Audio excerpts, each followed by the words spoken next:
دی debate میں خوش آمدید۔ آج کی اس نشست میں ہم ایک انتہائی اہم اور سچ کہوں تو کافی پیچیدہ موضوع کی گہرائی میں جا رہے ہیں۔ جی، اور یہ مباحثہ دراصل محمد فاروق راشد کی تحریر سے اخذ کیا گیا ہے۔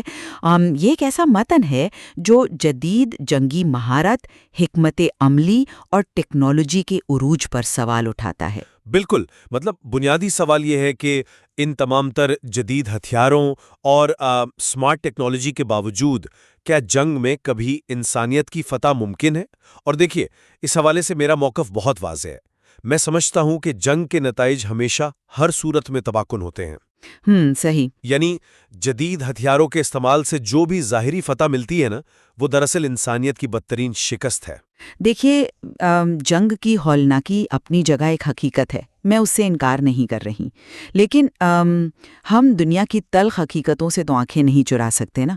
فراہم کردہ متن خود اس بات کو تسلیم کرتا ہے کہ دفاعی جنگ بعض حالات میں بالکل ناگزیر ہوتی ہے۔ مگر دفاع کے نام پر… ایک منٹ، میری بات مکمل ہونے دیں۔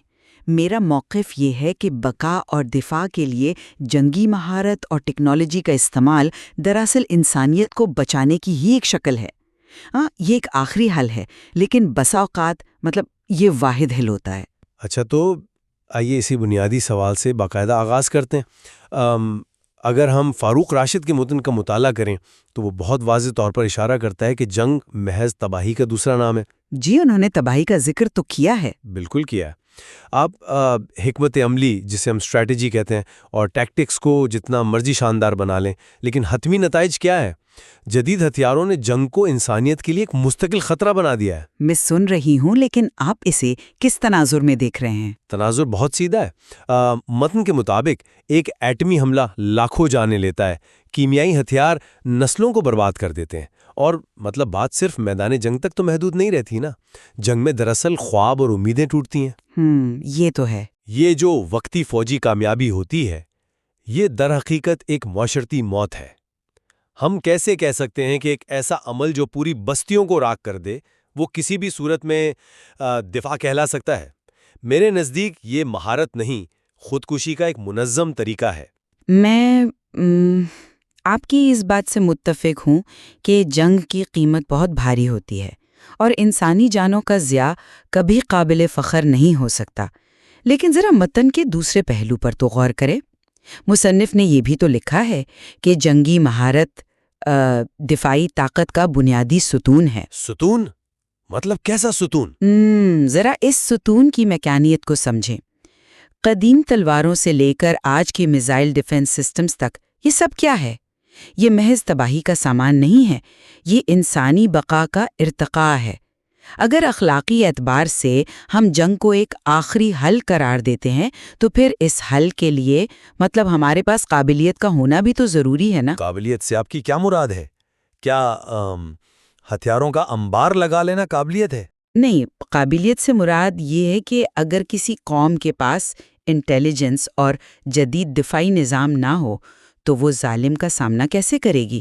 طاقت کے حصول کے لیے لڑی جانے والی جنگ اور بقا کے لیے لڑی جانے والی جنگ میں زمین آسمان کا فرق ہے۔ صحیح، لیکن جب آپ ظالم کو روکنے کے لیے جدید حکمت عملی استعمال کرتے ہیں تو آپ انسانیت کو شکست نہیں دے رہے ہوتے، بلکہ آپ ایک بڑی تباہی کو روک کر انسانیت کا تحفظ کر رہے ہوتے۔ مگر ذرا رکیے، دفاع کی اس دلیل میں ایک بہت بڑا جھول ہے۔ آپ نے بقا کا ذکر کیا اور اسے جدید ٹیکنالوجی سے جوڑا، لیکن انسان آج خود کو بہت ترقی یافتہ سمجھتا ہے کیونکہ اس کے پاس ڈرونز ہیں، لیکن متن ایک بنیادی تضاد کی طرف اشارہ کرتا ہے کہ ڈرون حملے اکثر معصوم شہریوں کو نشانہ بناتے ہیں۔ جی، کولیٹرل ڈیمیج تو ہوتا ہے، بتائیے۔ دیکھیے یہ کام کیسے کرتا ہے۔ فرض کریں ایک شخص ہزاروں میل دور نیواڈا کے کسی کمرے میں اسکرین کے سامنے بیٹھا ہے۔ اس کے ہاتھ میں ایک جوائے سٹک ہے، وہ ایک بٹن دباتا ہے اور دنیا کے دوسرے کونے میں ایک بستی تباہ ہو جاتی ہے۔ یہ نفسیاتی فاصلہ یقیناً ایک مسئلہ ہے۔ بالکل مسئلہ ہے۔ جب آپ ایک اسکرین کے پیچھے بیٹھ کر جنگ لڑتے ہیں تو آپ اس قتل کی اخلاقی ذمہ داری سے کٹ جاتے ہیں۔ ٹیکنالوجی نے جنگ کو آسان بنا کر اسے مزید غیر انسانی بنا دیا ہے۔ یہ فاصلہ انسان کے اندر سے ہمدردی کو مائنس کر دیتا ہے۔ دیکھیے، میں اسے ایک مختلف زاویے سے دیکھتی ہوں۔ آپ جس نفسیاتی فاصلے کی بات کر رہے ہیں وہ واقعی سنگین ہے، لیکن ٹیکنالوجی، چاہے ڈرون ہو یا کچھ اور، بذات خود نہ اچھی ہوتی ہے نہ بری۔ یہ صرف ایک ٹول ہے۔ مگر یہ ٹول تباہی لا رہا ہے۔ جی، لیکن اس کا دوسرا رخ، یعنی اس کا ہاؤ اور وائی، یہ ہے کہ یہی ہتھیار ڈیٹرنس یعنی خوف کے توازن کا کام بھی کرتے ہیں۔ خوف کا توازن؟ کیا ہم دنیا کو خوف کے سائے میں زندہ رکھنا چاہتے ہیں؟ یہ تو کوئی حل نہ ہوا۔ یہ مثالی نہیں ہے، میں مانتی ہوں، لیکن یہ کام کرتا ہے۔ یہ ایک ریاضیاتی ماڈل ہے جسے میوچولی ایشورڈ ڈسٹرکشن کہتے ہیں۔ مطلب اگر دونوں فریقین ایک دوسرے کو مکمل تباہ کر سکتے ہیں تو کوئی بھی پہلا حملہ کرنے کی جرت نہیں کرتا۔ Game theory. بالکل۔ اگر ایک جارحیت پسند دشمن کے پاس جدید ہتھیار ہیں اور آپ کے پاس نہیں ہے، تو آپ کے پاس تو دفاع کا کوئی راستہ ہی نہیں بچا۔ طاقت کا یہ توازن ہی اکثر جنگ کو روکتا ہے۔ میں سمجھتا ہوں کہ دفاعی حکمت عملی کے حامی اس ڈیٹرنس کو کتنا مضبوط سمجھتے ہیں، لیکن مجھے اس کا ایک اور پہلو دکھانے دیں۔ یہ توازن ہمیشہ نہیں رہتا۔ اچھا، کیسے؟ دیکھیے، اس ڈیٹرنس کو برقرار رکھنے کے نام پر جو چھوٹی جنگیں ہوتی ہیں، ان کا نتیجہ کیا نکلتا ہے؟ اگر ایک ڈرون حملہ کسی معصوم شہری کو مار دیتا ہے، جیسا کہ متن میں لکھا ہے، تو اس کا رد مار کیا ہوتا ہے؟ یقیناً منفی ہوگا۔ صرف منفی نہیں، وہ رد عمل نسلوں تک چلتا ہے۔ ان معصوم جانوں کے لاواحقین کے دلوں میں جو انتقام کے بیج بوئے جاتے ہیں، کیا آپ اسے دفاع کہیں گی؟ حقیقت میں وہ وقتی دفاع مستقبل کی ایک نئی جنگ کا آغاز ہوتا ہے۔ ہم صرف رد عمل کی ایک زنجیر بنا رہے ہیں۔ میں اس بات سے انکار نہیں کروں گی کہ جنگ کے اثرات دیرپا ہوتے ہیں، لیکن ہمیں یہ دیکھنا ہوگا کہ انتخاب کس چیز میں کرنا ہے۔ ایک طرف وہ نفرت ہے جو شاید مستقبل میں کسی کشمکش کو جنم دے، اور دوسری طرف مکمل نابودی کا خطرہ ہے۔ لیکن بقا کی یہ کیسی قیمت ہے؟ اگر ہم طویل المدتی اثرات کی طرف جائیں تو متن اس کی دل خراش منظر کشی کرتا ہے۔ مصنف نے بہت گہری بات لکھی ہے کہ جنگ میں زمین نہیں جلتی، انسانیت جلتی ہے۔ اگر ہم جنگ کے بعد کے حالات کی بات کریں تو فاتح بھی دراصل ہار چکا ہوتا ہے۔ فاتح کیسے ہار سکتا ہے اگر اس نے اپنا دفاع کر لیا ہو؟ ریاست تو بچ گئی نا۔ وہ اس طرح ہارتا ہے کہ ظاہری فتح کے بعد معیشت کو دیکھیں، ہسپتال اور ادارے ملبے کا ڈھیر بن جاتے ہیں۔